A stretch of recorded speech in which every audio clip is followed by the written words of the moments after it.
Welcome back to Shoot Me Straight with Eddie and Dave. Today we got some very special guests that I've been looking forward to getting them on here for a long time. They flew in from the great state of California to be here. But, I got Tim Speer and Jason Thompson, both Navy vets. They're out now, but for those of you who have read my book, The Man in the Arena, and just know the story of everything that happened to me and my family. These two were some of the main characters in this book. We spent some very special time together in Naval Consolidated Miramar Brig. We share a special bond because the three of us sort of had each other back in there. So I'm excited to have these guys on, sort of tell their story, where they're from, why they joined the Navy, and then sort of we'll get into some Brig stories, which I think will mostly be comical. But we'll also talk about the corruption behind the Brig and just how that place works and how you're sort of set up for failure from the get-go. But we'll get to that here in a second. So, I appreciate you guys coming down here, man. It's an honor to have you both on. I'm stoked.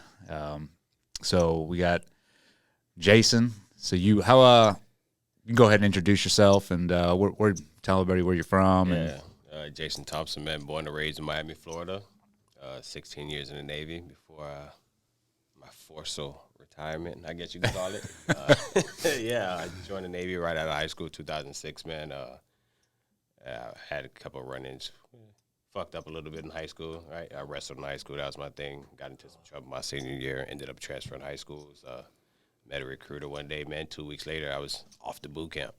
Yeah, took the first thing offered. They were like, hey, we got culinary specialists. I was like, I've never cooked before, but I'll take it. Whatever gets me out of here. Yeah. So, 2 weeks later, man, I was on my way to Great Lakes. After that, checked in my first command, USS Tarawa. There for like a year and a half. They decommissioned, took some GSA orders, went over to Iraq, which was pretty cool, man. Got to spend some time on ground over there.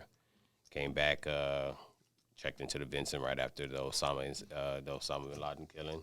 Threw him off the side of the boat, which was pretty cool. Oh, you were you were on the ship on when the they Vincent, when we threw him off the side. It was pretty Really? cool. Yeah. Wow. So that was cool. That's pretty awesome. Yeah. Then after that, I left the Vincent. I went down to Gitmo. Got to see and fuck with some of the detainees down there. Got to see that madness, man. That was in Gitmo. So what were you doing? You were a CS down in Gitmo? Yeah, down there running over just called Golden Hill, which was basically like the oversight of all like the food operations that fed the detainees, just to see like the the budget these guys had just to feed them. Right. I mean, what was it? Like, I think there was 120 something detainees at the time, and there's probably a few thousand people on base. Right. So it's probably like 2.1 million to feed the base, and like 1 point something million to feed 100 and some detainees. Wow. So they were treated pretty good in there? Oh, yeah, man. These dudes had fucking Nintendo Wiis, man. You walk by, they be in there playing like on the Wiis and shit. No way. Yeah. So these guys, the detainees they had in Gitmo were obviously terrorists or suspected terrorists, right. Which is why they're locked up in there. And these guys are in prison cells. They're allowed to have Nintendo Wiis. Kicking it. Yeah. Yeah. I mean, we had a more rough time in the Brig than they did in fucking Gitmo. Well, yeah, I think that's it's important to note here as we get into our treatment in the Brig and how we lived. How was so I'm gonna back it up just a little bit, right? So you got done with boot camp and you went to CS school. CS school. How was that? It was cool, man. I mean, it was a bit fast tracked, right? It was like, hey, here's to basically read a fucking recipe card, do this, do that, then you check into the ship and it all goes out the window. It's like, there's no recipe cards, bro. Just fucking make this so the crew has something to eat. So, yeah, on a ship, because I've done a deployment, 2 deployments on a ship, both pre-9/11. And I remember being on there, and the first probably couple weeks, the food's good, and then after that, it just starts declining, going downhill. I mean, it's hard work, bro. I'm not going to lie to you, man. There's no real days off for cooks at sea, right? So we're working from 5, 6 in the morning till whenever we secure, and then mid-rats to feed the crew, so we're running Monday through Sunday, no days off, while everybody's having, like, Sunday fucking sleep-in day. We're still grinding, right? So, I mean, and there's only so much we can do with the stores and the food that we can store on board. So, yeah, the first couple months, you're getting good food, man. Yeah, it's like fresh. But, yeah, once the store start running out, man, we're just throwing it together. Beans, rice, Yeah. I mean, you name it. We're just trying to keep everybody fed, man. Yeah, I remember those days. And then pulling, they call it crank duty. Oh, yeah. Yeah. Oh, yeah, cranking. Yep. Cranking, yeah. All of cranking. us had to go do that as when we were new guys. Yeah, you're cranking, man. You're cleaning, washing dishes, whatever it takes just to help, man. Yeah, it's pretty shit duty, man. It is, man. I understand why they do it, though, because you just said, like, the cooks have no days off, and so they need that extra help to, like, get everything done. So, yeah, it's I wouldn't say it's a volunteer duty. It's more a voluntold duty. When you get crank duty, you're like, hey, you're going to do this for a month. But you learn to respect it. So, I mean, Yeah. and you understand, like, when you come by the galley, not to give the fucking cooks a hard time, man. Like, bro, we've been in here since this morning while you were still sleeping. Like, Hey, so did you have any previous culinary experience, or were you just? nothing, man. So, I just happened to excel at it. So I started competing in culinary competitions while I was stationed down in Guantanamo Bay, right? I transferred up back to San Diego to the Chancellorsville. Did a deployment with them. Went up to Seattle for the Seattle Sea Fair and won the culinary competition there, the first one. Wow. So it kind of like, I mean, yeah, it was cool, man. It took off from there. So I came back down, transferred to shore duty, Naval Base San Diego. Got picked up for the Naval culinary team. Went and got to compete over in Fort Lee and stuff, man. It was cool. I think our team won like 17 medals that year. Does that transfer at all into the private world? Like, Yeah, I mean, yeah, I definitely had a hand up on most of the guys that came out of culinary school, right? So I was used to managing the kitchen, running guys. So I mean, my cleanliness and my sanitation and just my attention to detail was a lot more advanced than most of the guys coming from culinary school. So Work ethic. the work ethic was the big thing. Like, people are like, man, I'd come in, didn't matter when, I'm scrubbing down the line, yada, just whatever it took, right? Yeah. So it was definitely a hands up on a guy that came from college, culinary school, learning to fucking carve flowers or something. Did you end up working for, like, an admiral or cooking? Yeah, so I worked over at Admiral Rich's house on Coronado for a little while. I got a chance to volunteer work over there. It was cool. I was going to transfer, go to Hawaii, actually, to work for Paycom there. Mm-hmm. Unfortunately, I was kind of upside with But, yeah. you get to go. The admirals get to have someone come and be their personal chef. Yeah, it's called enlisted aid. So you're basically his personal guy. You handle all his behind the scenes work, from entertaining at his house, making his dinner, making sure like his uniforms and stuff taken care. Like, you're taking care of the house. Like, you're his right hand. Everything is ran through you. Enlisted swine. Yeah, Admirals are pretty much politicians. yeah. Yeah. So he comes home. Yeah, he's like, hey, we're having a dinner tonight. This is the guest. I need a menu. 12 people, 3 courses with cocktail beverages. So you have to set everything up, from the decorations, setting up the yard, everything, the wine. You're grocery shopping for everything. I mean, you're grocery shopping And for the his Navy house. pays for it.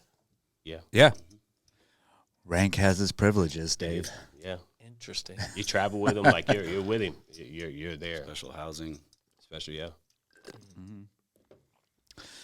Nice. So that's the last place you pretty much were before the whole shebang, right? Yeah, I was still on 32nd Street, man. And then one day, I was getting ready to leave work. I left work. They actually called me back in. Came back in, and I was like, hey, I think somebody wants to talk to you. Some guy, right? So I walk into his office, and right away I knew something was up, dude. Like, he's like, all right, man, just stand right there. And the side doors open to the office, and these fucking inmates rush in, like, Didn't they end up raiding your house too? Yeah, so prior to that, man, it was May 6th, Cinco de Mayo of 2018. I just came back from Texas from a ride with some of the club brothers, right? So I get up to go to work the next morning. It's like 5:30. I get up, walk out of the house. I'm going to pop the lock on the garage, and I hear like the revving mode. The revving mode is like people like speeding towards me. I step back, I like look into the alley, dude. There's guys fucking hanging off the side of fucking vans, full strapped and shit. Dogs coming out of the bushes, right? And they're like, "Freeze, motherfucker!" And dude like throws me up against the fucking garage, man. He's like, "What do you got on you?" I'm like, "Bro, I'm going to work, dude." And everybody, I'm talking about, they're full kitted up, like masked up, like you would have thought I was fucking Pablo Escobar, bro. Raiding the house, man. They cuffed me up and shit. Like, who's in the house? I'm like, bro, my 10-year-old son's in the house. He's getting ready to go to school. They don't give a fuck, bro. They kick the back door open. My dogs are in the house, like, barking. They pull the dogs out. My son's in his underwear. It's bro, they destroyed my fucking house. Cut my couches open, threw all my shit all over the floor. Dropped your bike. So they come. So funny thing, right? So A little bit of backstory, man. I was president of a motorcycle club, right? Outlaw 1% of the club, right? So they had already been investigating me for some things. They put a camera up in the back of my house and shit for like months. So they destroyed my house and everything, man. They find nothing. They're searching for like drugs and shit. Find nothing in the house. They come, they tow they take my bike, my wife's bike, take all the shit out of the garage, take like her work laptop, all this stuff. Yep. As they're loading my bike on the truck, drops it off the truck on top of himself. So the ambulance has to come get him. They fuck my bike all up. So for the listeners out there, right? So you were the president of a motorcycle club, Yep. right? And under the UCMJ, it's illegal, right, to be part of They call it a criminal street gang. yeah, But which they don't even know it's a criminal street gang. They just know that It's a blanket statement. yes, you're just part of a group, like Yep. a motorcycle group. So you could, I mean, in essence, you could be part of like it could be a motorcycle club, Yep. right? And they can make up whatever story they want. Yep. Be like, well, you're doing this. Yep. So you must be doing something illegal, and That's what it was, right? Just a motorcycle club. That's it, man. I mean, there was no crimes attached to my chapter, or there was no RICO charge, never charged to my nation, none of that, right? So, I mean, but they were trying to label it. I mean, they had pictures of me and a couple of Hells Angels, a couple of Mongols. Just people, I was socializing, man. I'm out at a bar, they're taking pictures of me, they're taking pictures of my house, people coming to my house and shit, following me around. And the NCIS was like, man, they were obsessed with me. Can you talk more about the RICO charges? Like, I didn't know anything about that until I met you. So there was no a lot of the outlaw clubs have like RICO charges if they're like running guns, dope, whatever they can do to pin on them, right? So my club is Thunder Guards Nation, man. Shout out to TG. But there had never been any RICO charges or anything that would label us as a criminal street gang, which is what they tied the charges onto me. A RICO charge is Like racketeering and shit. okay. Okay. There had never been any of those charges brought up against the club. yeah, So they Military doesn't can't. give a shit. They're like, hey, man, this is it. You're a criminal street gang because you're labeled as an outlaw motorcycle club. Sounds like the military police is the gang. well, it's I mean, sounds like- NCIS, and I mean, I can only assume that they saw you were part of this motorcycle club, Yep. and then from there they start formulating their own story and narrative about you, because.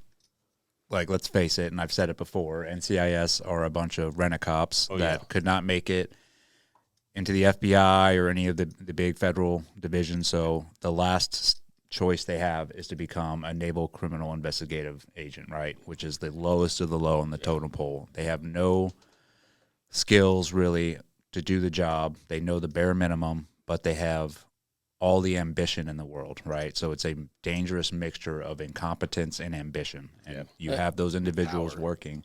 So they formulate these stories like going after Jason here because in the end, if they can pin something on him, that's a huge win for them to make them like, oh, look what I did. And then they probably resubmit an application for the actual FBI like, hey, I have this on my resume now. I took down a motorcycle gang member when in reality – it's like, dude, you made up a story just to, screw this guy over to further your career. Yeah, okay. That's what I was going to ask. That makes I was going to ask what's their motives? How come they would try and pin something on you and but that makes sense. Yeah, it's a political career move. It's a career move. Yeah. And at the time, it was a big topic for the Navy, man. Motorcycle clubs, gangs, they were trying to label it. So, I mean, I was the fucking poster child, which is what the Navy Times posted. I mean, slandered me to be like this fucking big bag, drug running outlaw, right? I mean, I've met some big bad drug running outlaws, and that's not you. I mean, like you meet some guys that are really high up in Aryan Brotherhood and stuff like that. That's a different type of guy. And do you think they knew that and they didn't care?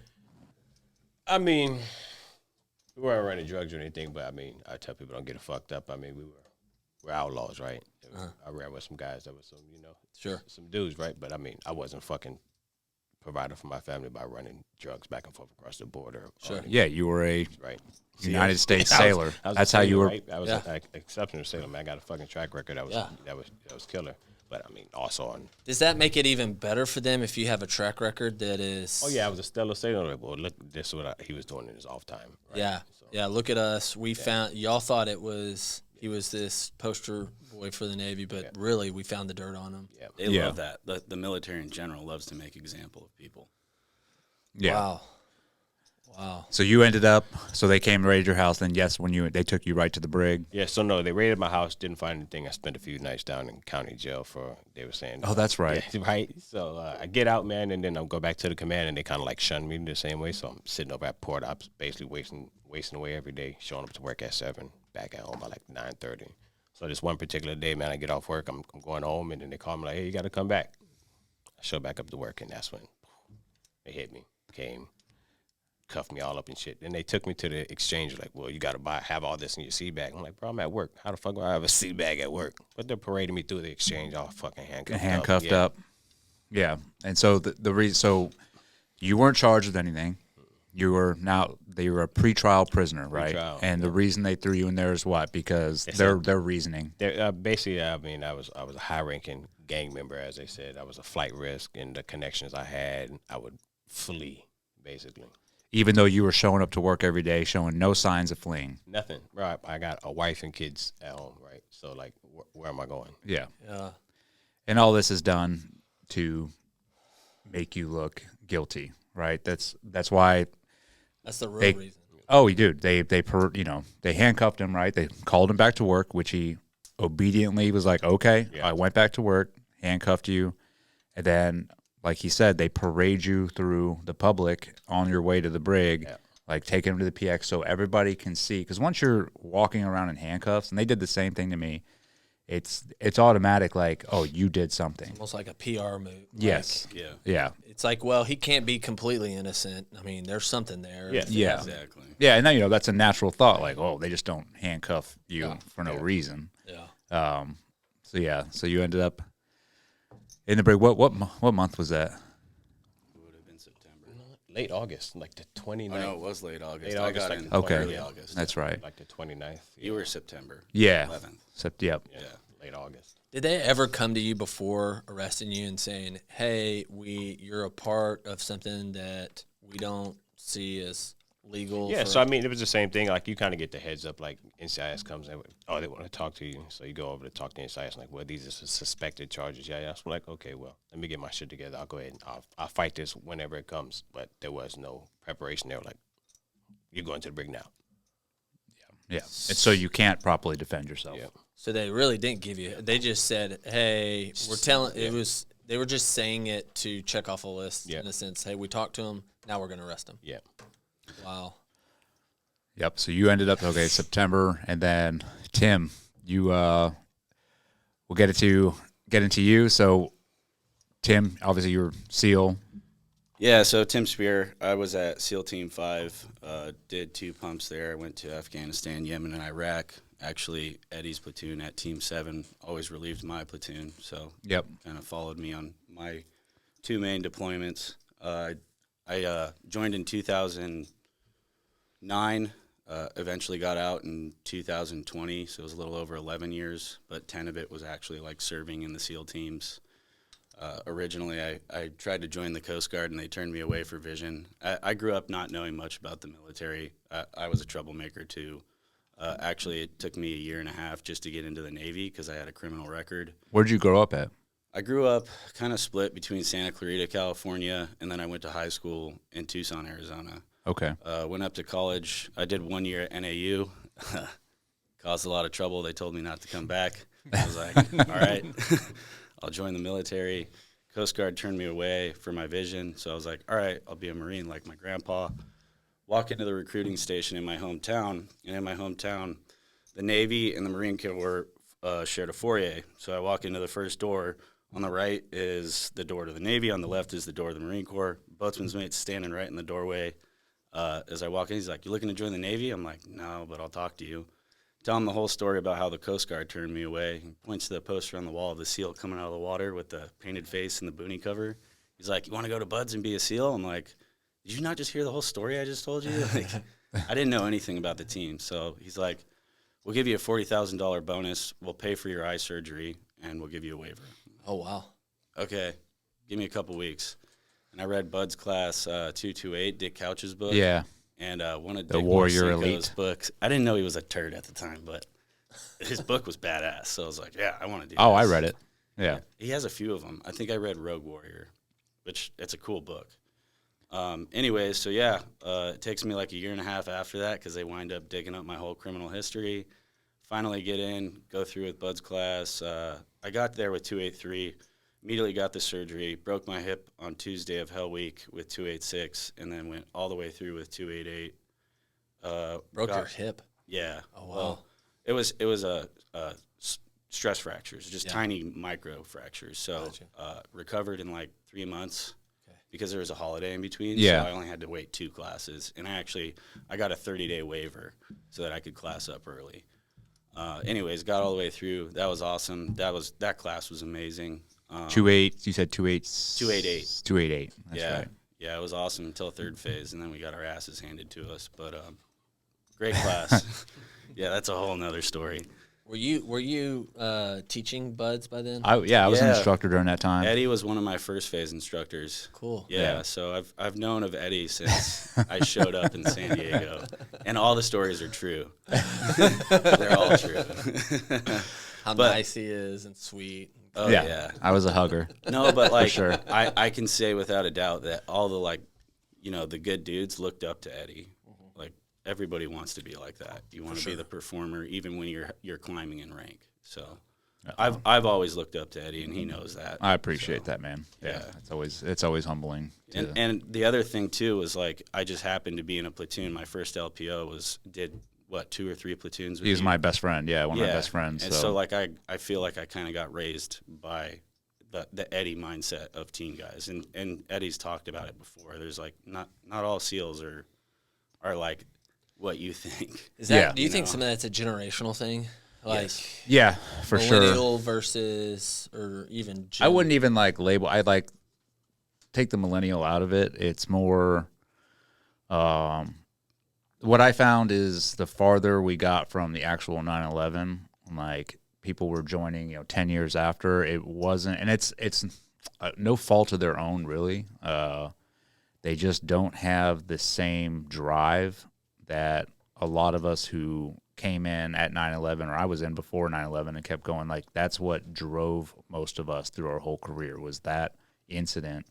And so we were constantly like, yep, this is what we're doing. This is why we're fighting. And I think the farther we got away from that drive and that mentality sort of dissipated a little bit because guys, a lot of guys were joining. Like my last platoon, there was a dude that wasn't even born yet, I think, during 9/11. Wow. Yeah. And so it's almost like, you talk to Vietnam soldiers, right? And they can sit there and have like very passionate about this is why we were over there, where for me I'm like, I don't understand because I wasn't alive during that time. I don't know what the like during that time what the actual mission was, or like the state, what am I trying to get to? Like it's not emotionally built in me like 9/11 was. And I think for my generation that was emotionally built in the whole time. And then when we're tasked with leading guys where they're sort of not into it like we were, that's where the generational gap comes into play. You were 23-ish, around 23 when 9/11 happened? I think I was 21. 21? Yeah, because I joined in 99, so it happened 2 years later. That makes because I was like 11 or 12, and you're 9 years older than me. Yeah. So you I make it through with 288, and I go to SOCM, which is the Special Operations Combat Medic course. It's Army Green Beret Medic School, 18 Delta. Okay. So I go through that, and while I'm there, I meet my ex-wife. Didn't know at the time that she was a stripper, but I wind up marrying a stripper. Typical team guy. Typical team guy. Strippers are a nurse. Finding out, I'm like, I'm gonna, I got the hero complex. I'm gonna help this girl. I'm gonna save her. Yeah. And it, that's a recipe for disaster, obviously. So immediately we move out to San Diego, and there's problems. We do the typical stereotypical military thing. We're like, well, let's make a baby. That'll fix everything. It doesn't. After my firstborn comes out, I'm like, all right, this is not working. I move out for 3 months. She calls me up one day and she says, hey, we need to talk. She's pregnant with Jack. Okay, let's try again. Jack comes out and like, hey, we are not good for each other. The command separates me, puts an MPO between us, which is basically a military restraining order. It's a military protective order. So I can't even be home at this point. I had like a special visitation set up so that I could at least see my kids. We eventually get the MPO lifted. I start working back into the family. They deploy me to Iraq, which was a great deployment. It was actually the one right before Eddie came out there. Yeah, it's in Mosul. Yeah, it was awesome. But there were obviously I came back and I had a blast and I'd go back in a heartbeat. But there was some residual effect from being there. For sure. I was drinking a lot. My temper was all over the place. I wasn't focused at home, which is a typical team guy thing. I got to give her credit for being at home with the kids and I'm deploying. And even when team guys are home, most of the time mentally I wasn't. I was focused on work still. So I wasn't the greatest husband. I'll be the first to admit that. It gets to a point where I'm like, okay, we are not. This is way too toxic. It's violent now. We got to go our separate ways. And I'm like, I'm gonna file for divorce. She goes, if you file for divorce, I'm going to put a restraining order on you. If you get a restraining order put on you, you can't own, operate, or transport firearms or ammunitions. That would have destroyed my job. I was a Navy SEAL at the time. So I'm like, all right, what do you want to do? So we're waiting it out, and she's like, I want to work on things, but she's cheating on me in the background. When I won't come over and watch the kids, she says, well, I'm going to kill myself today. So she starts using suicidal ideations to control me. This goes on for a year. And I'm living in a trailer. I'm seeing my kids a few times a week. Finally, I find these messages that she had left me a couple months prior, and she's sobbing, buck naked. My kids are in the background, and she's describing how she's going to kill herself. I find a butt dial voicemail from her Google Voice, and I overhear her abusing the kids. And I transfer all this stuff over to Child Welfare Services. The next day, Child Welfare Services takes my kids and puts them into foster care. And this, mind you, this is already after the fact. She had threatened to drive off the bridge with my youngest son in the back seat. I put a tracker on my family car after that, which I was the rightful owner of. So kids get taken. About a week later, she says, if you don't, come talk to me. I meet her at a bar on Coronado. She starts a fight with me. I don't even make it halfway through my beer, set it down, walk out. She texts me later, and at that point, we're using an app that just deletes the messages right away. So, because I have an MPO, and she has a TRO on me at this point. So I don't want anyone seeing messages between us. She says, all right, that's it. I'm killing myself tonight. So I track the family car down. At this point, I have a tracker on it. She's on Naval Base 32nd Street. Approach the car using dead space. She has no idea I'm there. Poke up, look in there. Not killing herself, creating a Hinge profile, which is a dating app. Fuck this. And start walking away. I'm like, no, I'm going to fucking say something. And I turn around. This time she sees me, starts to back the car up into me. I pull my Leatherman out of my pocket, and I try to break the window out. My hand bounces off. That hurt like hell. I hit it again. It breaks. Reach through the glass, and she's screaming at this point, what are you doing? I'm scared and pissed off. I'm going to fucking kill you. And I put the car in park. Unbuckle the seatbelt, open the door from the inside, pull her out, throw her into my truck, and then I'm like, I got to go move the car out of the broken glass and clean up. And I move the car, and as soon as I park it, I'm like, what the fuck did I just do? I start walking back to the car. She's gone. I get in the truck, take off. Next day, NCIS rolls me up, interrogates me. They do the typical, leave me in there for an hour and a half with nobody just to get me worried. Have you seen your wife in the last 24 hours? No. So there's a false official statement.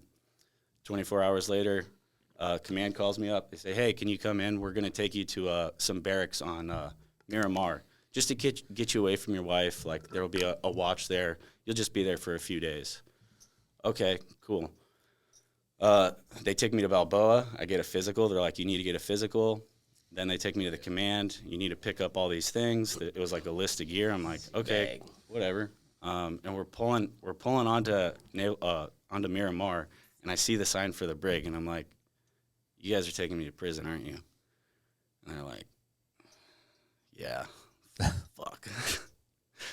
Take me into the Brig, strip me down, do the whole cavity search, and I'm locked down for 2 days. Couldn't call anybody. Had 0 charges on me. Wound up sitting in there for 3 months on pretrial confinement. How can they lock you up without having any charges against you? That's the thing. The UCMJ is the only court in the United States that can hold you on pretrial confinement. So if they deem you a threat to the investigation, deem you a threat to anybody else while they're investigating, that's right there. They can be like, well, we'll just lock them up and keep them in prison until we conduct the investigation and conclude it, and then we'll see. And then that they can literally bring charges on you. You can be in the Brig for 6 months, and then there was guys in there for 2 a years. year. 2 years hadn't had charges. How is that any way possible legal? Because if I could come to anyone, I could go to Joey and go, well, we're investigating him. Let's throw him in jail. Yeah. Like we're trying to see if there's any charges. They can. Yeah. They can legitimately. There's no bail system at all. Once you're in there, the only way, and we can get into this, is they look at this right here as like a fair thing. Like once you're in there, I think after 3 or 4 days, they pretty much give you a kangaroo court. IRO. It's called an IRO. That's right. So they take an officer from the base, any officer Of their choosing? Whoever's free that who day. has no idea how like the legalities of anything. He's not an expert in anything judiciary. They bring this guy in, and then what they do is present, okay, we have this individual here in pretrial confinement. They list off all the accusations, and a lot of them are just lies, because at that point they're just accusations and allegations. Yeah. But they list them off as fact, and they're like, we cannot let this individual out. He is a danger to the investigation, to society, and 99.9% of the time, that judge, whoever they picked, is like, yep, keep him in here. And it's like a foregone conclusion. Yeah. Well, it's a liability for that guy, too. If they let you It out. is. If that guy, if he deems like, yep, all right, let him out. This doesn't seem right. And then for some reason, or that person does something, it comes back on that officer. So none of them are going to risk their careers to be like, oh, I don't think this is fair, let him out. They're just like, keep him in here. And that's pretty much it. And so everybody shows up to the Brig. So I came and checked into the Brig, probably like a week or two after you. I got in there August 13th, so it was like just under 4 weeks. Yeah. Okay. So 4 weeks. And then I checked in, and did the same gamut, solitary confinement for a bit, and then you go to Gen Pop, and that's where I met Jason and Tim. And so, right, it's, and it's the same, we were talking about this, it's the same attitude, right? Dude, I don't belong in here. This is a mistake. Boom, boom, boom. They were telling me, and right away, these two were like, you're not leaving. You're not going anywhere. Like, you ain't going anywhere. And in my mind, I'm like, yeah, right. I'm out of here, dude. Yeah, I was the same way. Yeah. It's like, And everybody has that same reaction. So I went to my IRO and sat down, and that's when I first met the prosecutors, and they came in, and they literally read off charges. Not even charges. They are like, because they're I wasn't investigating charged you yet. on. Right. Yeah. So they're like, hey, this guy, and they were like, he is a drug mule. Like, they called me a drug mule. Said I beat my wife. I was a fake Christian. I was a psychotic. It's just whatever they want to say. There's no charges. Investigation is They just fake Christian. smear your character to a point, and there's no recourse. You cannot, at that IRO hearing, defend yourself and be like, these are lies. You just have to sit there and take it. And so at the end of this, the judge, of course, who's not really a judge, it's the officer, just like, yeah, keep him in here. And that's it. And you're done. And then you're pretty much, you go back to Gen Pop and you await your trial. But the problem is, I don't know if you, I didn't have charges at the time. So you're just thrown back into Gen Pop. And I think my charges came about a month and a half, 2 months later. They're like, here's what we're charging you with now. 2 months of sitting in there. Yeah. And then Then they actually have charges. Once you're charged, they're like, hey, here's your charges. Then you have to await a trial date, which everything is backed up there. So it could be anywhere from 6 months to a year and a half before you can go to trial. And so you're sitting in prison. And what people don't understand is you're labeled a pretrial prisoner while you're in there, and it's explained to you when you check in. They're like, hey, you're a pretrial prisoner, and you'll be treated no different than the actual. Actually, it's worse. Yeah, Yeah, they It's worse. segregate you, actually, yeah.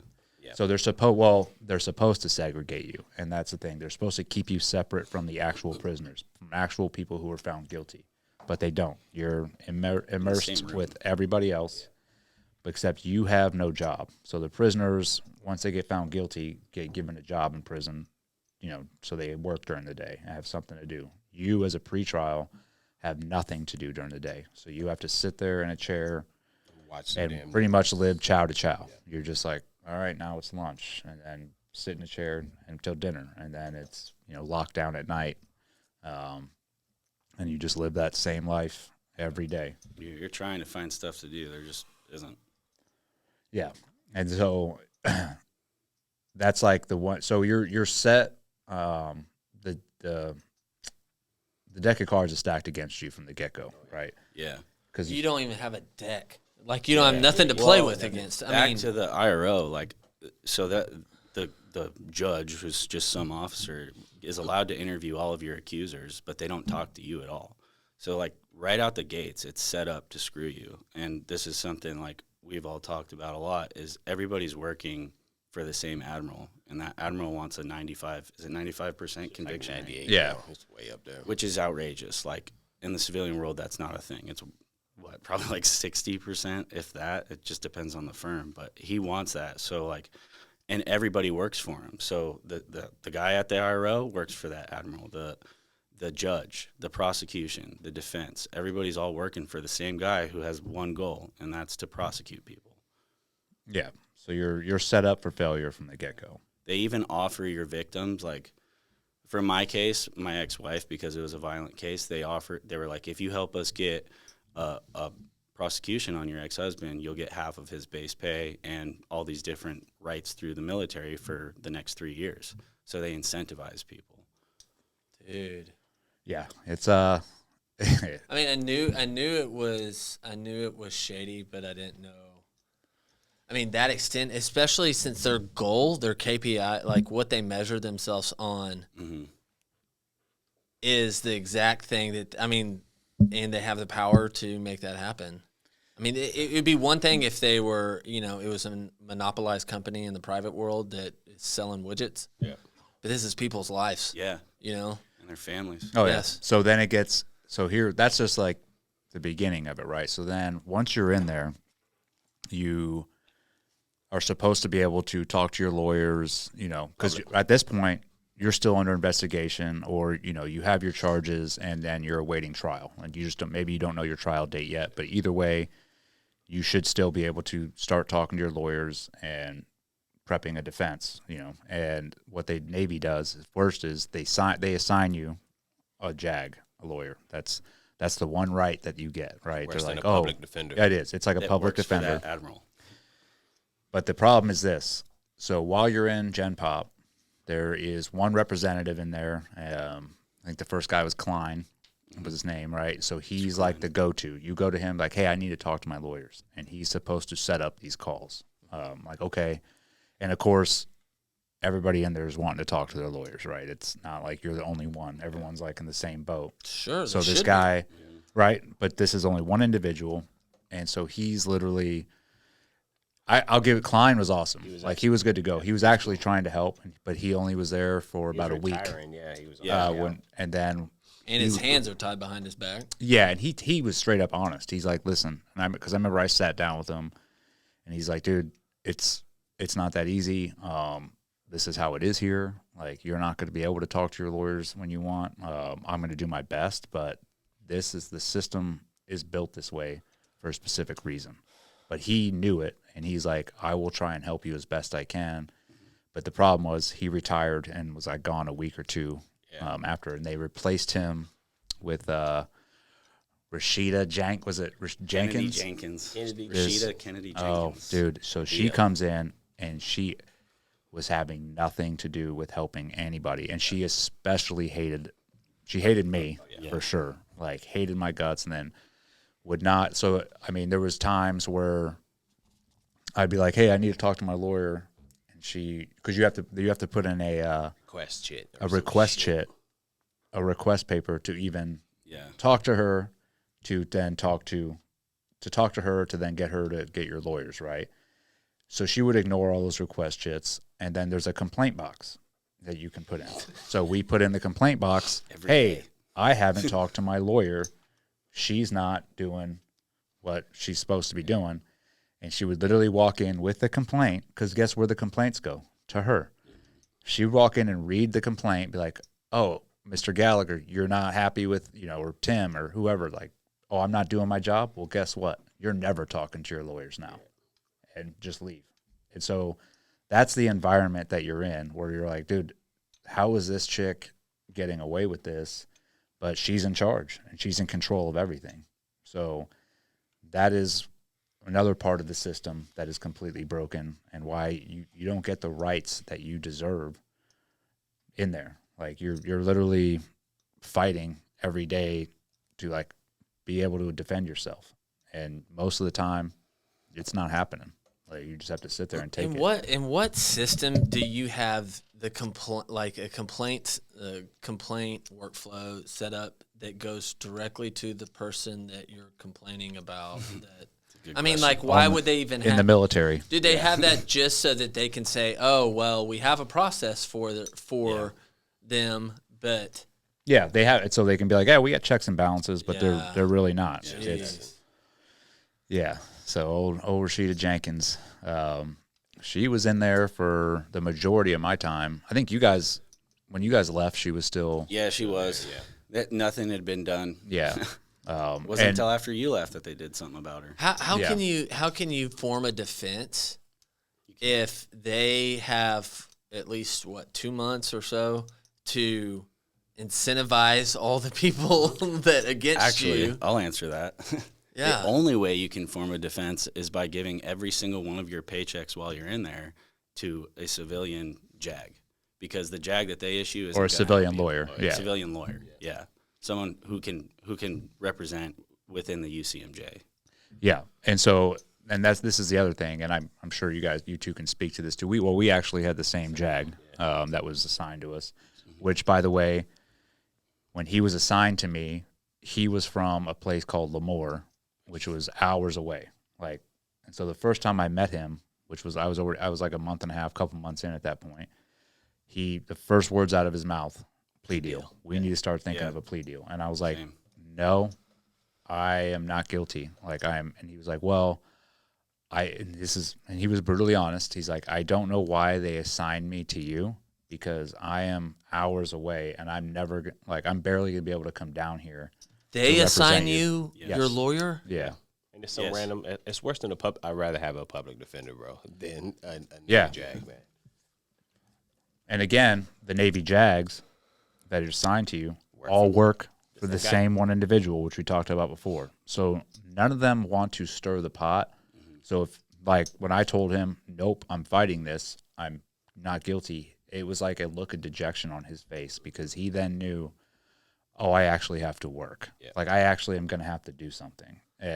Or he's worried about, hey, I can't win this because I'm winning against my boss who does not want it. That's a common theme throughout too. And they're all friends. Yeah. That's incestual. That system. It's a lose-lose. I mean, well, you're not meant to win. Yeah. It's a plea bargain factory. That's what the Brig is. Yeah, basically. And I watched it over and over again because, we all spent a good amount of time in there. Yeah. You would watch these young kids come in, and it didn't matter, if they were charged with being UA, or maybe they popped on a piss test, or it's like these crimes that they're locking most of these people up for. Well, we'll separate the sex offender, the child predators that we were in there. 95% of the people at the Brig were child predators, yeah. But there's dudes that we watch guys come in, and they're they make them sit there. They're like, okay, well, you're just going to sit here for a couple months, just like they were doing to us. But while you're sitting there, they'll come in and be like, we got you. Yeah. You're done. It's over. You're looking, and they'll, lie about the amount of time. Like, oh, you're going to get 60 years because they want to scare these individuals. Yeah, we should talk about the max sentences they give you. Yeah, it's these max sentences, which they'll tell you, like, you're getting the max sentence. So if you don't have the maturity or the knowledge of how it works, which nobody does, you're automatically like, okay, I'll just take the plea deal. Because they're like, well, we're going to give you, you're getting 80 years, or you plead guilty and we'll give you 5. Yeah. And so most people are like, I'll just take the 5 years. Yeah. But the problem is you just pleaded guilty to something that either A, you didn't do, or B, you're being overpunished for. Yeah. How many people do you think that's happened to? 90, over 90%. Yeah. Wow. And most of them are way overpunished. Yeah. Well, I think of it like looking at you three guys is just private citizen, no military experience at all. In fact, most of the words you'll use, I'm like, I have to write that down to ask them later what that acronym means. But, What's that? Oh, there's so many of them. I don't interrupt all the time because it's like in a sentence, rabbit trails. But like you were an incredible chef, right? Like you won all these culinary awards. You did a bunch of contests that you won in it. You were stationed on a ship, worked 24/7, 7 days a week, and you like to ride motorcycles in the small little off time that you had, and you're president of a club. Yes, you probably knew some guys that did some crazy stuff, right? I know plenty of guys that have done really crazy stuff, but like you weren't running, like they didn't have any evidence, nothing on you. You weren't running drugs. No. But like just the fact that you were a president of a motorcycle club, they throw you in, they stack the deck against you. You get 2 months before you can't even build a defense while they're building your prosecution against you. And they added stuff I was in, like I won't say the person's name on the podcast because I've forgiven the person that basically put me into this shit. I mean, with my own actions too, right? But somebody popped on the piss test and was like, "This guy gave it to me." So all of a sudden, I'm the Pablo Escobar. I'm the distribution guy. I'm somehow the fucking kingpin, right? Yeah. But it was just one of the things. It was an upcharge, man. I was like, what the fuck? This person said I did it, so I did it to them. Yeah. Well, that's an accusation. That's not. Oh, that's an indictment. That's an indictment for the Navy. The Navy, if an accusation is an indictment, you are guilty until proven innocent. Yeah. Well, dude, like, and then you two guys are stellar Navy SEALs with a career with multiple deployments. It's not just some guy that comes in and is trouble the whole time and doesn't do anything for the military. That they're stacked. It's like really. That makes that NCIS agent look cool when he convicts us. Yeah, that's a headliner. Like, I bagged a Navy SEAL. He's, going away the for resources whatever. Those guys have too. It's insane. Oh, you are fighting against. So I'll tell you, and this was probably the biggest like reality check moment when I was in there is when they actually did bring me my charges, and I got a binder, and on it says, Eddie Gallagher versus the United States. Yeah. And that's when it's like kicks in. You're like, That's what everybody gets. I'm going against the United States government, and they have all the resources in the world. I have none. Yeah. And that's where, I'm not, we all were facing that. Like, and that's what people don't understand is there's, they assign you that JAG who works for the United States government, whose boss is the one trying to prosecute you. And you are sort of on your own. And they know that you don't make, like, we don't get paid a lot in the military. We barely make enough to, like, be able to support our families. I mean, you can live a decently comfortable life, but it's not like you have any extra money for anything else. Yeah. And they know that. And therefore, they're like, you're not going to be able to afford a civilian attorney at all. They pay you about $35-40 a month.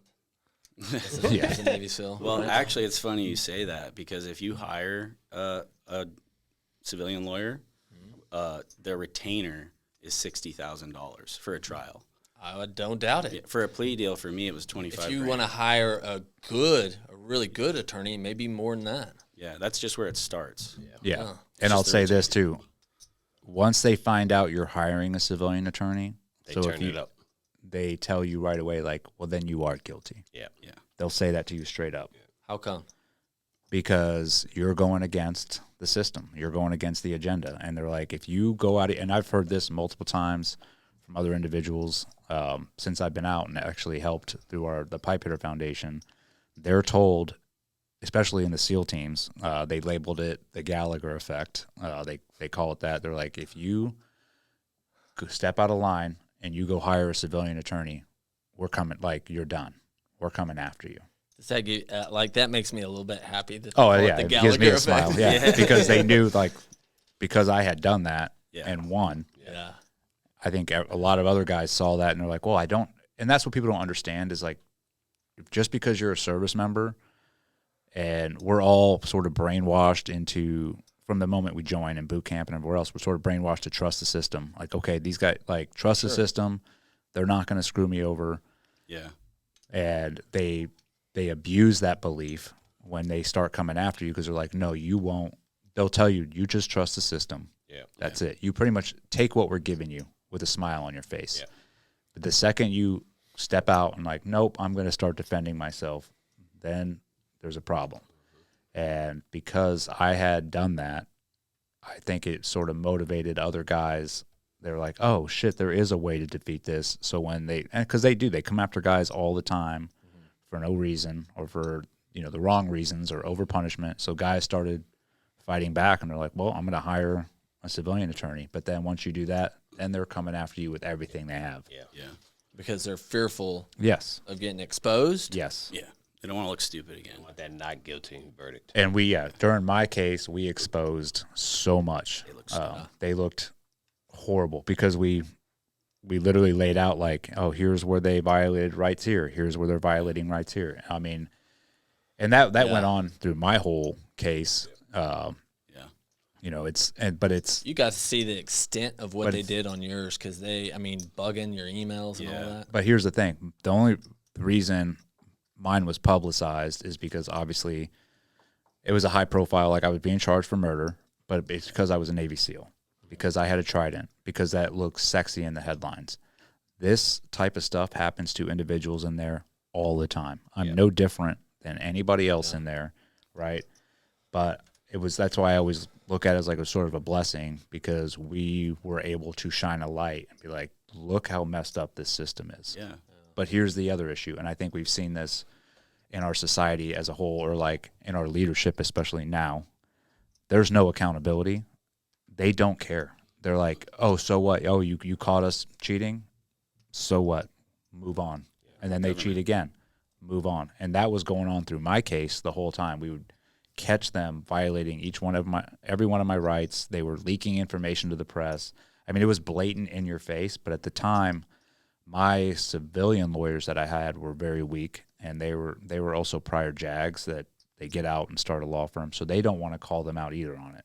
They're like, oh, well, this is, and all of them are tainted because they worked in that UCMJ system for so long that it's literally just normal to them. They're like, this is just how it is. That's how I was told all the time. This is just how it is, man. And I'm like, this isn't right. And so we found, obviously everybody knows the story. Like, my wife, Andrea, stood up and started really calling everything out on social media. That's how all that light was brought, because other than that, if I didn't have her doing that, I'd be another statistic, in the Brig. I'd be in Leavenworth for life right now. And then while you're in the Brig, we can go into just the environment in there and how you have to adapt while you're in there. Well, because before that, I think we should also mention Barry, how he served his entire sentence. And then they found out. I don't think I brought that up. So Keith Barry was a SEAL, senior chief, or is a SEAL, just not active anymore. He was in the same Brig we were in. And I remember when this happened. It was like a couple years before we got there. Like 13.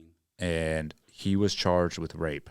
And so when I worked, I think as a first phase instructor, or maybe I was in a platoon at the time, but the story got out, like, oh, did you hear about the guy, senior chief that raped this chick, right? And of course, immediately that story is like, he's guilty. Yeah. So like, he was same position as you, yes. like, as far as SEALs? Yeah. Okay. So he goes to trial. They have no evidence. The accuser at trial says no, he didn't rape me. The whole, yeah. Yeah. What? So his lawyer's like, oh, it's done. We're good. The verdict comes out, guilty. He then ends up in the same brig we are. He spends about, almost 3 years. 3 years. The judge that found him guilty gets a conscience, comes out and is like, I was told to find him guilty to keep the prosecution rate up. And he's actually innocent. And so they let him out, but they don't give him any back pay. They don't give him any of the stuff that he deserves. He's already labeled a rapist. And so his life is screwed. About to make Master Chief, too. Yeah. Yeah. So that's a perfect example of just how it is. And again, his didn't get much publicity either because he didn't have somebody on the outside fighting for him. He did not have an Andrea Gallagher, like, look what they're doing. So his was swept under the rug, right? He was let out. I think there was like a small article about it where, Navy judge comes forward and says, but it's like, man, we're done. Yeah. That's a huge deal because that is what's going on to a large percentage of people in that brig. And it's not being publicized or told. Yeah. Dude. Yeah. And before we move on to like life in the brig, the cherry on top for me when I realized, wow, it really is completely stacked against me was when I did read all my charges and my max sentence. So I gave you guys my story, and I definitely did something wrong, and I deserve to be punished for it. In the civilian, let's just go through the charges. I got 2 assault consummated by battery. One was obviously the van. I got disobeying a lawful order for the MPO. They told me not to talk to her. Communication of a threat. And I think that was all of them. But I got communication of a threat. I said, I'm going to kill you when I reach through there. Okay. Yeah. So between all of those charges, my max sentence was 19 years. In the civilian world, I actually looked it up. For all those charges, my max sentence would have been a month and a half, or a month in prison and a $1,500 fine. But most of the time, they just like give you a misdemeanor and send you on your way. Put you on probation. And I asked my lawyer, I was like, why is there this huge disparity between the UCMJ and civilian courts? And he's like, well, you guys are held to a higher standard. Well, doesn't that mean we learn faster? It didn't make any sense to him. Yeah. It doesn't make any sense. Dude. Is still communication of a threat even a charge? Actually, in the civilian world, it is too. It is?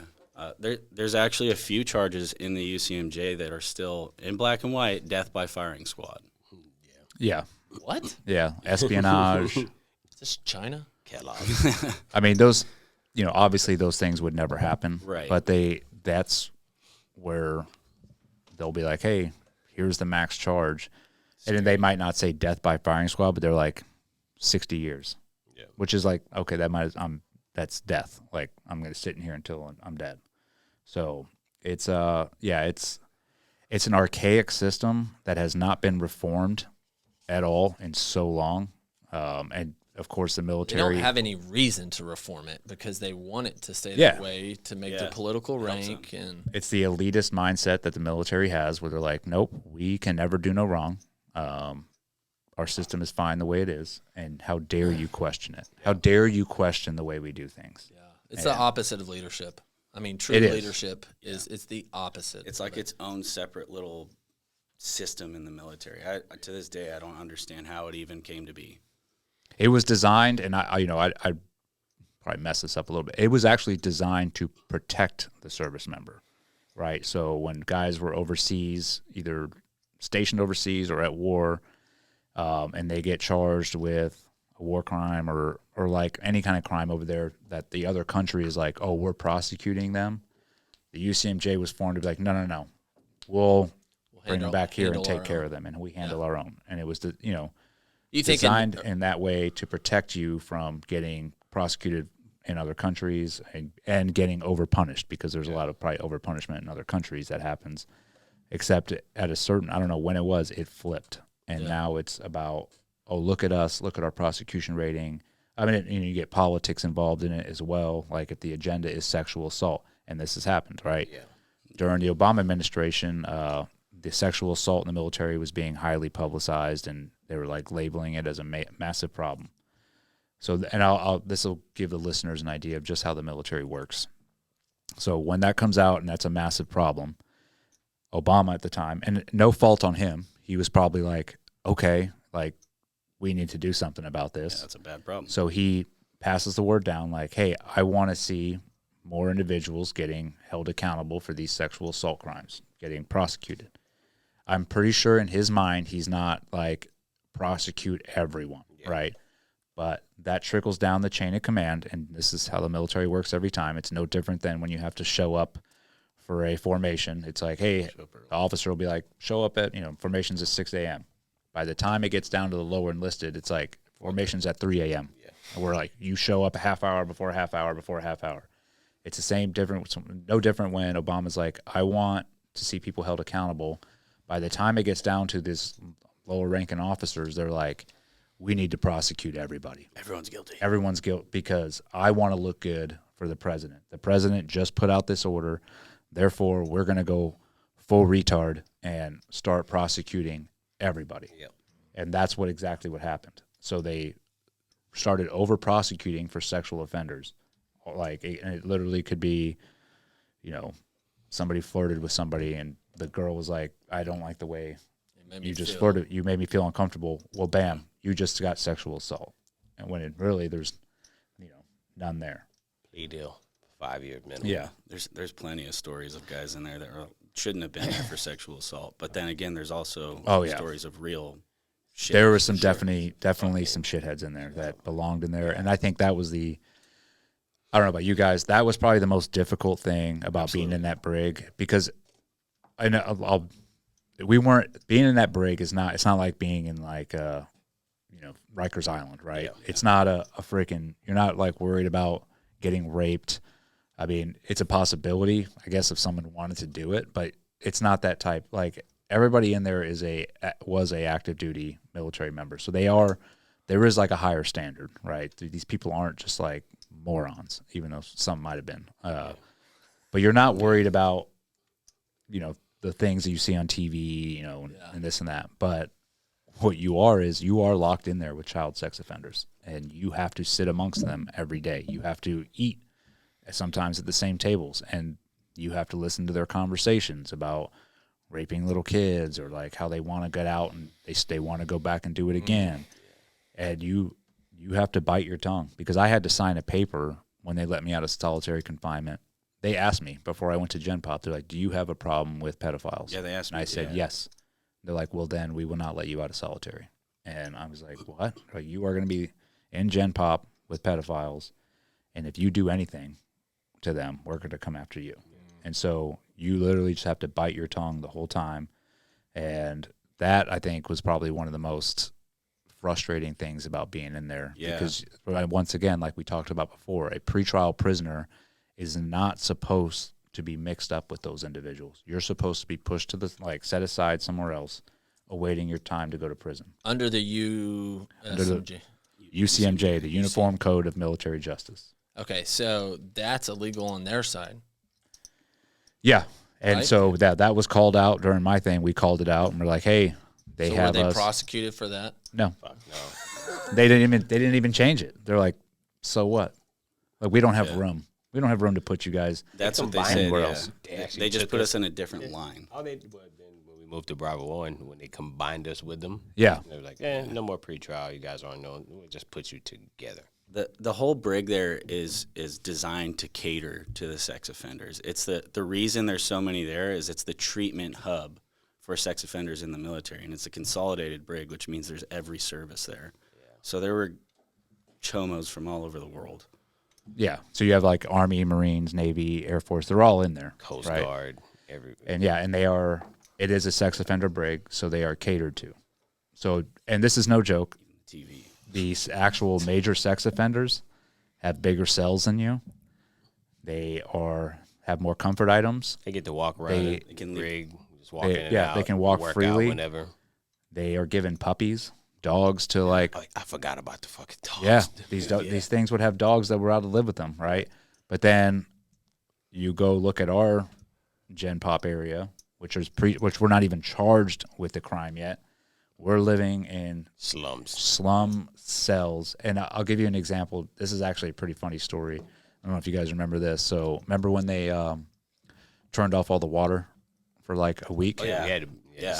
fucking sink bathroom. So we couldn't shower, couldn't do anything, and it was freezing at the time in the Brig. There was no heat, and it got cold at night, and I had to go to a court appearance, and so I hadn't shaved. I was like my hair was a mess, and I showed up to court like that, and I did it on purpose, obviously, because I show up and I had my dress blues on, and my hair was trashed. I didn't shave. My lawyers were like, "What are you doing?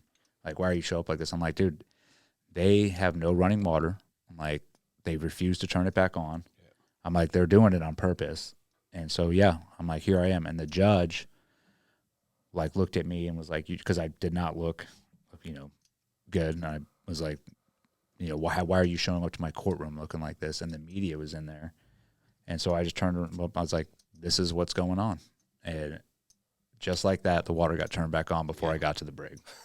And those are the type of things you had to do to get things done. Otherwise, you had to use the media or stuff like that to actually sway the leadership to actually do the right thing.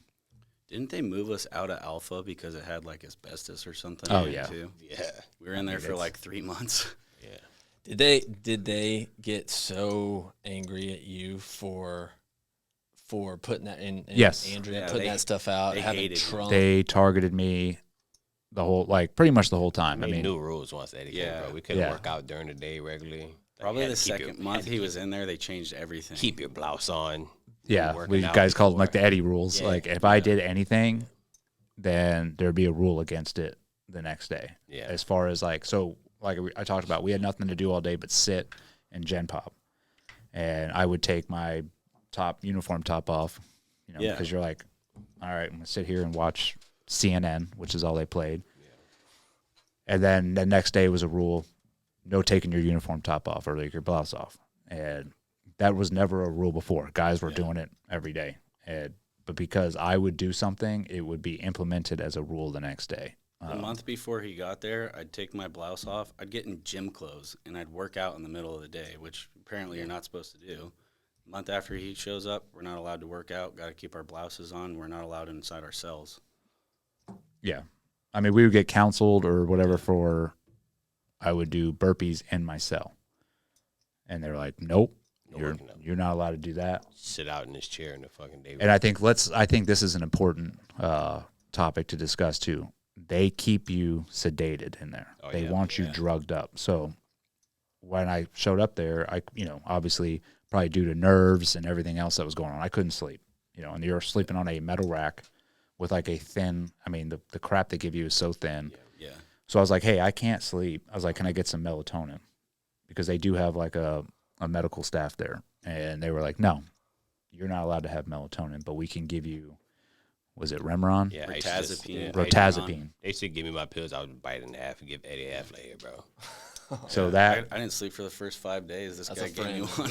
Yeah. I'm just cheeking on my meds.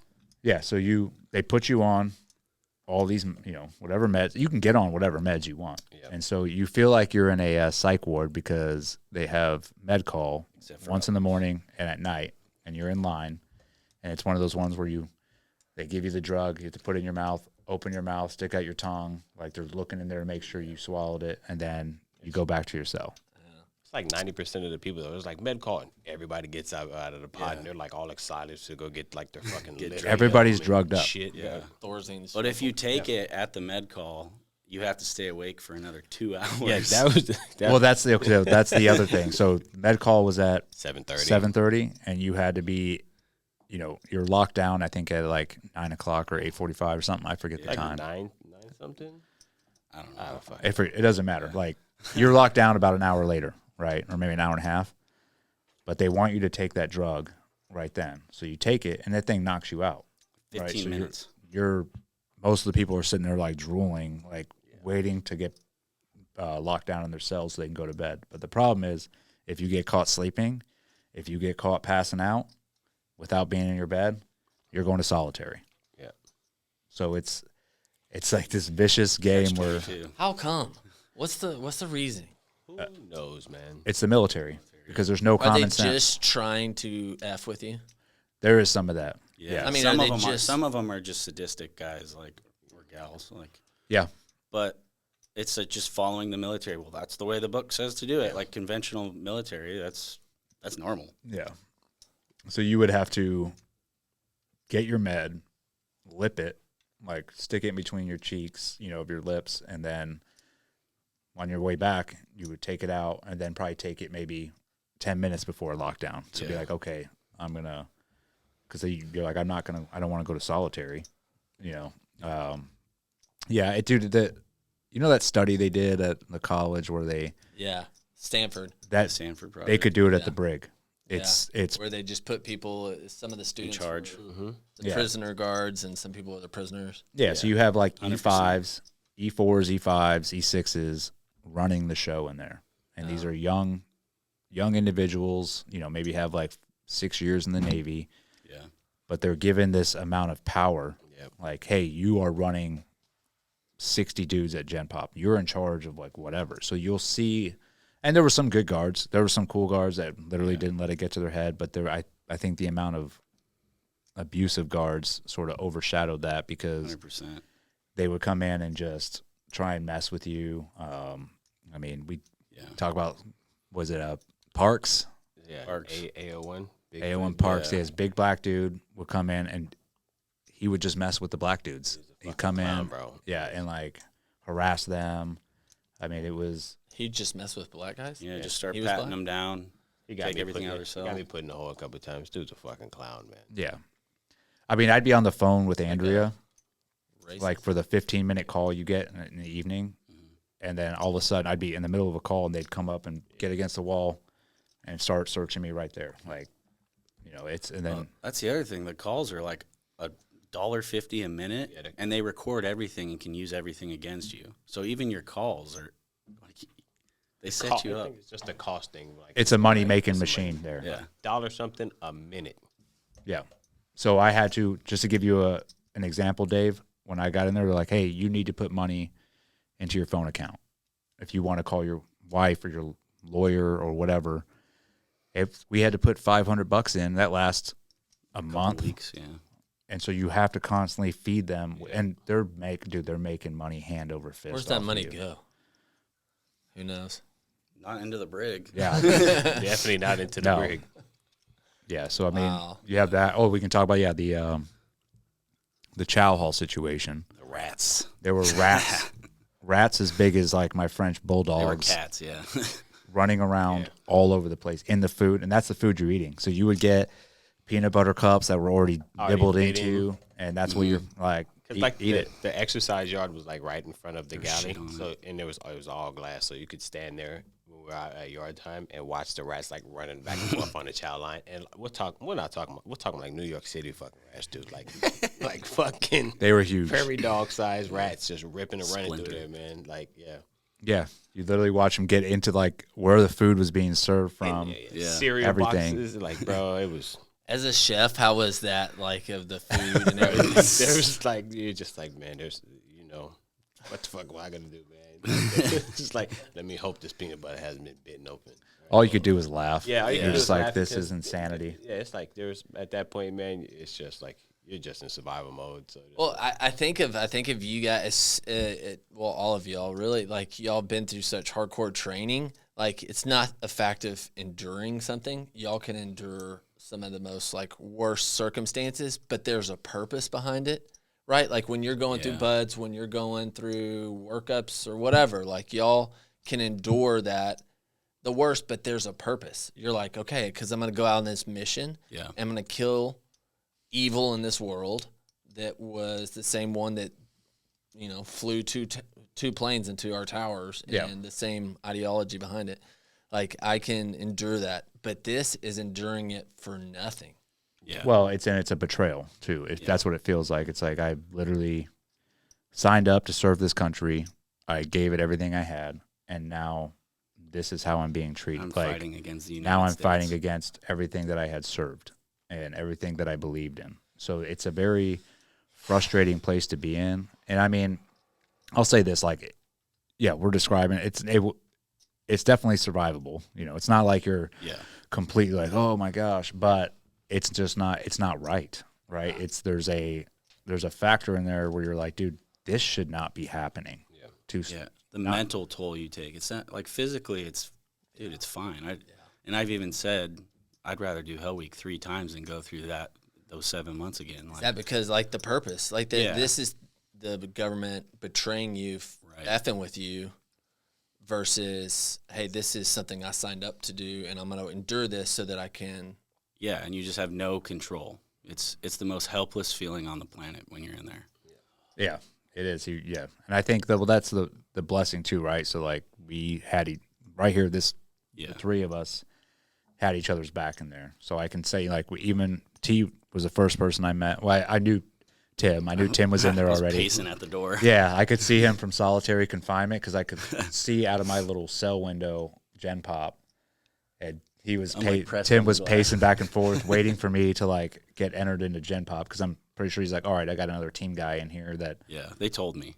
Yeah, they told me when you came in. Were you excited? Were you like, oh? No, I was pissed that he was even there because I mean we were talking. We were in the same boat when we were getting out before we got thrown in the brig. We were going to the same events and stuff. I remember we were at some social event, and I was like, dude, what the fuck happened? It was a mess. Yeah. So, yeah, I knew he was in there. Well, actually, yeah, I did. I heard, like, oh, dude, I think they Tim's in the brig. And even when that was told to me, I'm like, I had no concept of, like, the brig. Like, was he on a ship somewhere? Like, because the brig to me was like, oh, you're the jail cell. You're thrown in a brig, like, on the ship. But then once they took me to the actual, like, you know, it's a prison. Yeah. And so, yeah, I saw him pacing back and forth. So I was like, okay, there's a common face. Awesome. And then when I walked in, Jason was there, and he came up to me. You know, and he was like, hey, what's up, man? And I had, so how Jason was explaining his story before, how his command took him to the PX and like, hey, because you have to have certain items to be checked into prison there, right? Like a pair of shorts, shirt, some hygiene gear. Like they don't supply any of that to you while you're in there. So my command gave me nothing. And I'm sure they didn't give you shit either, right, Tim? No, they had to come back like 4 times. So when I showed up in a Gen Pop, I hadn't showered, I hadn't brushed my teeth, I hadn't, done anything for like 4 or 5 days. So he was like, dude, I got extra.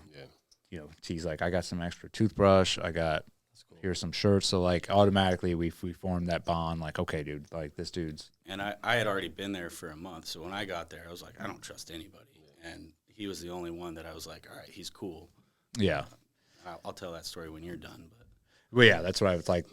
These 2 were the first ones when I went to Gen Pop, and then from there we pretty much stuck together. Took over the Brig. Yeah, well, we definitely took over our pod for sure, and we're like, this is the way we're running things. I mean, and then there's ways to survive in there too, right? So I think the another story too is like, because you're a pretrial prisoner, all the other prisoners know it, right? You're not one of them. You haven't been convicted yet, so fuck you. Like, you're not one of us. So when you go eat, you have prisoners serving the food.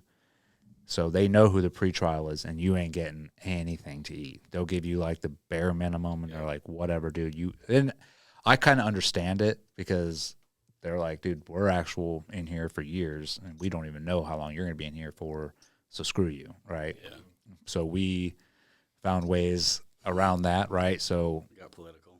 Yes, we'd find ways to get some of the cool guards to sneak us in dip, and so we would baggie the dip up in gloves, rubber gloves. Yep. Oh, dude, it was like I felt like I was a crackhead every time. Like I'd be in my cell, dumping the dip in gloves and like into the fingers and putting them in my boots, and then during chow, you'd go through and I'd have a thing of dip underneath my plate to give to the guys serving it. So then they'd be like, "Oh, all right, sweet," and then they would give you extra to eat that you could actually eat. Like they didn't eat much, so they'd just give us their eggs and stuff like that. Oh yeah. Yeah, I mean, it was a bit of conning on our part. We found a couple of the guards that could use a little bit of financial help, if you get what I'm saying. So the occasional Cliff Bar. Yeah, that was. I mean, it just made it kind of. I mean, more tolerable for us. Just. Well, it gave you a purpose too in there, right? So it's like, okay, now we're going to start the system is stacked against us. Yeah. Just those little victories of like, we're going to make it work for us, and you're not going to like, we're not going to be defeated in here. We're going to try and win everything that, that we can. So yeah, those little things that we were doing, like, really, I think helped us get by too, because it sort of gave us 100%. Something to do. Yeah, like I was saying, is like you're trying to find stuff to do in there, but there's just nothing. So it's just like the way we met. Like I got in there, I was like, I don't trust anybody. I was the only SEAL. Like I knew no one. I wouldn't talk to anybody. And this guy shows up 2 days after me. I'm out in the yard. The only thing I have at this point is like I get an hour a day to bust my ass during workouts, and that was something I had to look forward to. This guy just starts doing the workout with me. I'm like, oh, he's not going to make it 2 minutes.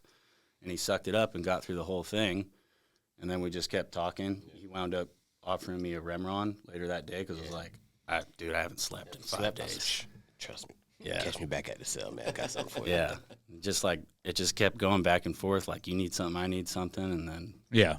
And we just looked out for each other. I mean, I think the motto was everybody eats. Yeah. Right? It was like if you have a connection or you can get extra food, then we would feed each other. Like, here you go. Like, you get part of my plate. And then it was the 3 of us at first, and then I think we took on some younger dudes, and we're like, hey, you guys are now part of our circle. And we would run cronies workout programs They had to make during it the through it. Yeah. I mean, we started our own little crew there. The Brig Club. Yeah. Yeah. We had a whole routine. Like Monday was like the bear complex with the barbell, and then I think Wednesday was clean and jerks, and that was the one. Like if a guy wanted to like join our crew, Show up to wanted clean and to earn jerks, respect. Yeah, show up to clean and jerks and make it through the 4 sets. Yeah. And Had to be then initiated. most of them would not come back. Yeah. They'd be like, I'm not doing this. Yeah. Dude, how helpful were these 2 guys for you? I mean, Extremely. just mentally Oh, getting dude. to that. We needed each other in Yeah. there. I'll say, like, because they both got out before I did. About a month. I was in there for about a month, a little over a month after you guys left. And it was, you're like, dude, I was glad when they got out. Like, I was like, that's awesome. But it's sort of like also sad because you're just like, damn, dude, I'm by myself now. Right. And yeah, so it definitely helped out big time. I mean, you had somebody to talk to. You could sit there and like, either we'd vent to each other. I mean, all of us were going through the same process of like, dude, we're fighting our case, and then we're all being like threatened with all these crazy charges. And so we would be able to work it out amongst each other. And sometimes, you have days where you're so frustrated and you're like, bro, like, how the heck am I going to do this? And you have each other to be like, dude, it's going to be all right. Like we're going to get through it. So it definitely helped out a lot. Yeah. There were times where one of us was about to pop off doing something. It was just like, bro. Don't. Yeah. I mean, it was key. Eddie's about to strangle some dude, and he's like, Eddie, don't do it. There was a couple. I think I kept my cool pretty good in there. You did really good, yeah, especially when I knew it was a game that they were trying. Because I got word that they were being told to make me snap. That's why they were doing all these things to me. But that one time when there was 2 times where I literally was like, that's it. It was when Eddie was doing this. Oh, yeah. My son, Ryan, came in and to visit me on a weekend with Andrea, and they made him wear a gown, like a hospital gown, because he had a tank top on. And I was like, why is he? And I wasn't allowed to touch him. Like, I'm not allowed to touch my own son. Can't give him a hug. No, and the reason I was told is because of all the sex offenders and pedophiles in there, that it's unfair to them to watch me hug my own son, and then also that he's wearing a tank top and showing his bare skin. That's going to excite them. Yeah. And it's unfair to them. So that right there, I remember leaving that day, and I was literally like, I'm going to fucking kill. Like, I can't take this. And he was in a separate room. If you have your kids come, they put but you they in used to have the pedophiles in the other room still. Yeah. Their family comes to see them, and it's still, I mean, it doesn't make, they're fucking everywhere. Yeah, and then the other time was the guard, who the freaking Marine Staff Sergeant guy. Webb. What was his name? Webb. Staff Sergeant Webb. We'll put that name out there because this guy was a straight, I don't even know what to call it, but he would strip me naked, because after you have visitation with anybody, they give you another cavity search type type thing, right? So he brought me in there, was like, take off all your clothes, you know, you do the whole lift your nutsack, spread your butt cheeks, all that junk. But then he started having me, he's like, pick up your boots, put them down, pick them up again. Like, now I'm sitting there naked, and he's just messing with me. And I'm looking at him like, dude, what is your problem? You know, and he's like, oh, what, you got an issue? He's like, you got a problem? Like, trying to start shit with me in there. And, I mean, that right there almost threw me over. But I was able to, I think I just looked him in his eye and was like, hey, man, I appreciate your contribution to the war on terror, dude. You're crushing it. And I just walked out. I mean, there's a few guards, man, that were true pieces of shit, man. Yeah. That guy was One Web, Father Time. His fucking name was Faust. I Yeah. forgot his rating. Yeah. This guy was like, He always worked nights. it was working nice. He looked like he was like 100 and something years old, bro. He had some radiation. Yeah. Man. His whole goal was to make people go to solitary. Yeah. Yeah. He'd flip your wanted to. cell, flip your cell, come anything, man. His main thing was to get you back down in solitary. Some of the females had a huge complex too, and they would just come in there. The female guards, yeah. The one with the nappy head on the back of it. Jackson. Jackson, yeah. That fucking broad. Oh, yeah. It's all coming back. Hey, were there some good ones too? There were, man. Oh, there's Yes. some great ones. Definitely. I'm friends with some of them still. We got to give a huge shout out to Yeah. Sammy, King, Windsor, with Dog. I mean, there were some good ones, man. Yeah, there were some ones that knew, like, the system was messed up, that, you know, we were definitely being treated unfairly. So they would, I mean, it's just like the little victories they would do, right? So, like I said, we'd have to be forced to watch CNN all day. But if one of those guys was in charge of the Gen Pop that day, they'd be like, what do you guys want to watch? I'm like, switch the channel to something. And I think we got addicted to, like, You guys were watching Law and Order. Prison. Law and Order was like a Yeah. dum-dum. Everybody. I got a job in the wood shop, and I'd come back, and you guys would be watching Nat Geo, and what's locked up? Yeah. Like, why the fuck are you guys watching people locked up while you're locked up? It's good, man. Yeah. It was so I mean there was that too, right? You had Did you have any stuff come on about you during while you were there? That started once my case started picking up Yeah, steam. it started coming, yeah. Yeah, I it think would. the radio was the first one that we heard. Yep. Was that weird? It was like, oh my gosh. It was definitely like, it was cool. Like, you're like, oh shit. Like, you know, we'd all gather around, because that's the other thing. So once you're in there, right, you have nothing when you get in there. But then if you're a good little prisoner and don't do anything, you get rewarded. Like, so for 2 months, you haven't done anything. You've been a good little prisoner. We will give you a water bottle. That's what you get. So now you are allowed to have water in a Forgot bottle. about that. And then another 2 months, you were allowed, or another month, you were allowed to have, they give you a little, you can purchase a little handheld radio. Yeah. And it's just like AM, FM, and some headphones, right? Yeah. So that's how I was able, like, once my brother and Andrea started going on radio shows, I could try and pick them up, and, you know, it was like Hannity or whatever else. But then eventually when they started going on Fox, I remember, like, knowing, like, oh, we're going on Fox tomorrow, but that's on East Coast time. We're on West Coast. So they'd be on at, like, 4 a.m. there. So I would get up, and, like, if it was a cool guard, I'd be like, hey, dude, can you change it so I can see? And I'd watch from my, like, little window. I couldn't hear it, but I could see Andrea's face on there, or my brother. Kind of cool. Yeah, it was. But you're like, dude, what are they saying? Yeah. You know. But it wasn't until, like, really later on when my story was, like, definitely published. Then we'd all be like, what? It doesn't matter if it's CNN or Fox. It was everywhere. It was Eddie, everywhere. you're back on the TV At again. first, they changed all the channels we were allowed to watch. I think it was like somewhere between 10 and 15 channels were approved for us to watch, because certain networks, they didn't want to show to the pedophiles and sex offenders.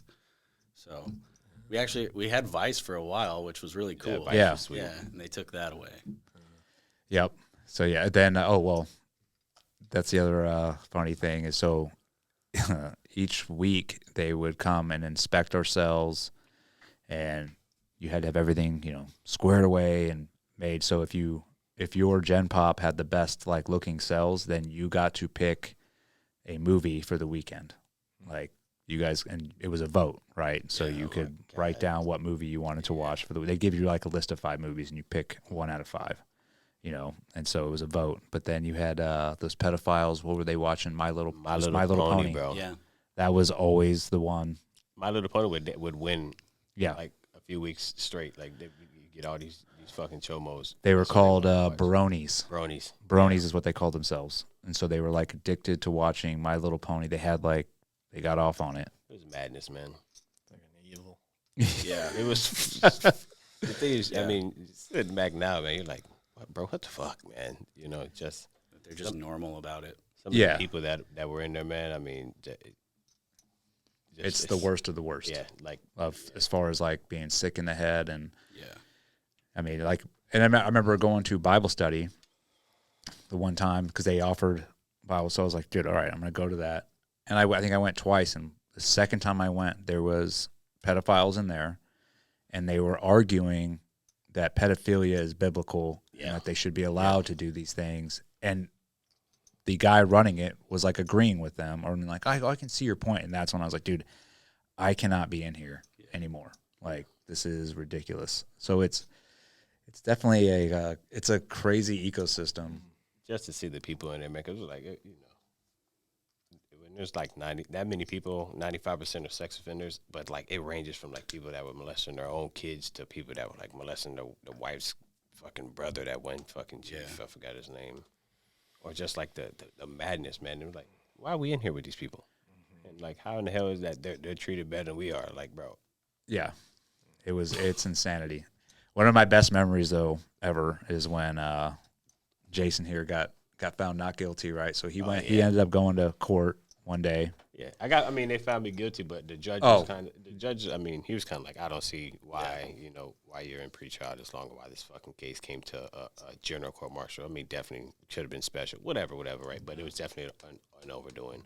So he's like, you know, time served. Yeah. Fucking the prosecutor and NCIS, the leading agent was there, Brian Frank, fuck fag. Yeah. He was there. So they're like, yeah, time served, right? And I'm like, oh, this is golden. So we're driving back to the Brig, and I'm thinking of all the shit, like, I'm going to talk. I'm like, I can't think of, I tore my Achilles, like, a month and a half before, right? So I got this big fucking boot on. I'm on crutches. Oh, yeah, he's on crutches. So we get back in, man, and they didn't know. So I walk back into the pod, pick the crutches up, and throw them across the fucking room. I was like, fuck you. Oh, yeah. Yeah. Just starts, fuck you. He's like, you're a piece of shit. He's like, if I see you on the outside, I'm going to kill you. Yeah, if I see you outside, I'm going to beat your ass. It was like, yeah, it was funny, man. Oh. Everybody, like, stands up in the plot. And That was awesome. I'm packing my shit up. I'm just giving everything out. Like, I'm fucking out of here. Awesome. Yeah. Awesome. Oh, yeah, those were good times. Nobody thought I was coming on. I showed up at home. My wife was like, what the fuck are you doing here? But, I mean, it was the truth. I mean, they did the same thing. I went and here's my Gioni. We got to take a plea deal, man. You know, you're looking at 42 years. I'm like, bro. He had the same, jag I did. Yeah. Like 42 years. And then I'm like, what? We're going to trial. That's like 6 months goes by. I mean, you know, you should consider this plea deal. They're willing to offer you 9 years for full cooperation. What?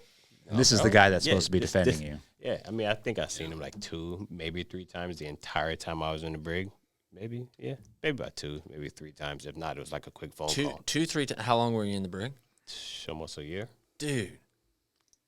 Or you get a random phone call, like, yeah, no updates, man. I was like, well, when am I going to trial? We don't know yet. Yeah. Just hang tight. He was what, 2 hours north, 3 hours? Yeah, he's a little more. I mean, 3, 4 hours, depending on whatever. But he would come in, sit down, and be the same shit, bro. I'm like, what are we doing? Oh, just plea deal. Plea deal. Yeah. Dude. Well, man, to me, it's a big testimony that not only like y'all service, but then having this mindset when the government turns against you and you guys still aren't, y'all were truly victims and you're not playing victim and you guys took it with what you had and fought back. And, you know, with the little inches they gave you, you guys were able to get some, it's not justice, but we're able to get out and do that. I mean, dude, that's a mindset.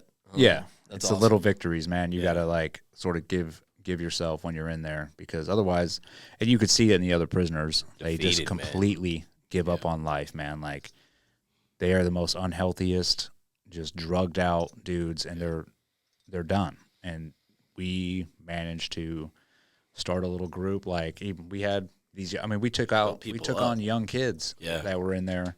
We're like, hey man, you come with us, work out with us, have a there is some kind of a regiment that we formed amongst ourselves that really helped us get through, and that was key. But that was all like mindset, right? And I think it is also as a testament to how strong, like Jason and Tim, and like, they're strong enough to be like, dude, I'm not going to let this defeat me, right? Yeah. Which a lot of people were not that strong, and they would just let it take them out. Yeah, and care enough about their friends that they don't let it defeat them too. Yes.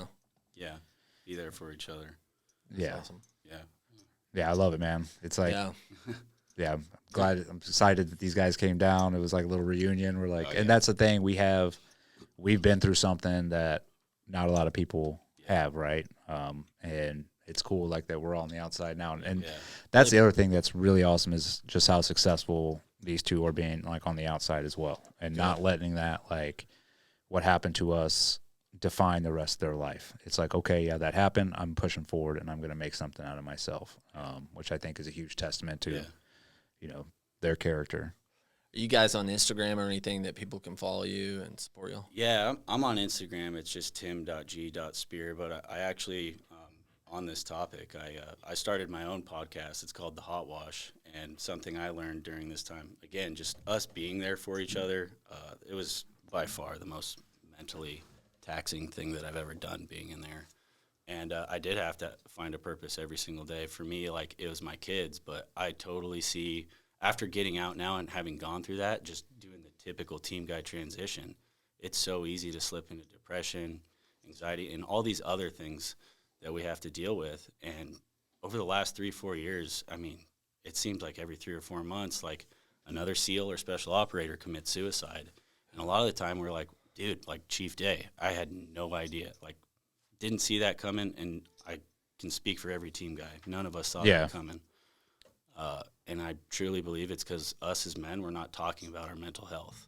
Sure. And that's one thing I learned in there. Like, I was vulnerable with Eddie and T. Like, we had no choice. Like, those guys saw me at my weakest moments, and they're the ones that built me back up and got me back on track. Like, I owe a lot to that, which is why I want this podcast to be out there so that guys can hear, like, dudes that they look up to. And it's not just SEALs, just leaders and the people that we deem as the alphas of society. We're all going through something, and us as men, we're not talking about it. We're holding it in, and then bad things happen when we do that. It's okay, man. Let's just talk about our feelings. So we'll be launching the pilot by the end of November. Eddie's going to be one of the first few episodes. So. Awesome. We'll put a link down in the description for it. Absolutely. And encourage all you guys to go and sign up for it and listen to these guys too and support them. Okay. Are you on Instagram as well? It's an old profile. I'm sure you can find me. I mean, I'm there. If you want to talk to me, shoot me a DM. I'll check it. If not, you can find me on Facebook. I'm not that hard to find. Okay. Yeah. If you need a private chef. If you do, if you're in San Diego, November 8th, man, I got a buddy of mine, one of my close brothers, Chef Kelston Moore, founder of the Bad Boys of Culinary. It's a nonprofit. He's doing another fundraiser in San Diego, November 8th. It's called the Family Secret. So it's hosted by Maker's Mark. Nice. It's pretty dope, man. So if you want to be a part of it, I'll send some info also if you guys want to drop it on the page. But Bad 100%. Boys of Culinary is at the Bad Boys if you want to check it out on Facebook. Bad Boys of Culinary. Yeah. And November 8th, San Diego.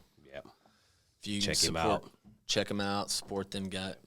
I think for a lot of private people in just the private area, they're like have such respect for people that have served, especially people that have served and then have had an injustice by the U.S. military.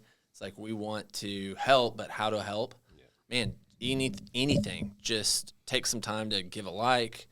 If there's any sort of donations, send $100, whatever. Like, see anything that private citizens can do to help out. This is the way to do it. If you're listening right now and you hearing this story and you're like, this is messed up. How can I help out? I mean, that's why we started the Pipe Hitter Foundation for that exact reason. You guys can look it up at thepipehitterfoundation.org. And and I think I've said this before, but what we do is we help individuals who are stuck in the same situation we were, and it's active duty military, law enforcement, and first responders. We step in, provide emergency relief aid to their families as they're going through that stressful time. We also raise money for the legal defense, and if need be, we will go out and advocate for them. And we have all the right connections to help those individuals out. And I can proudly say we've been running it for about 4 years now, and we have 100% success rate. So it's Nice. that says something, But if you guys are looking to help out, definitely, Pipehitter Foundation is always accepting donations because that money does go to the right place. Yeah. And it's 100% of it goes there too. Yeah. I know it. I've been like, Eddie, just take something. Like, no. No. So even if you can't give money, anything you can do, you can DM us. You can say, hey, I have these skills. I'm willing to do this. Even just adding it to your story on Instagram or something, getting exposure, things like that help these guys. It help these guys out, especially these guys that are trying to help others now. That'd be awesome. Yeah, if anyone has a story they'd like to share regarding their mental health and their journey, send me a DM. The Hotspot podcast, it's Instagram. We'd love to have you on there. Everybody's story matters. Yeah. Awesome. Thank you guys so much. Hey, man. Hey, man. All right. Thanks Out. for having us. Out. I hope Mark see this.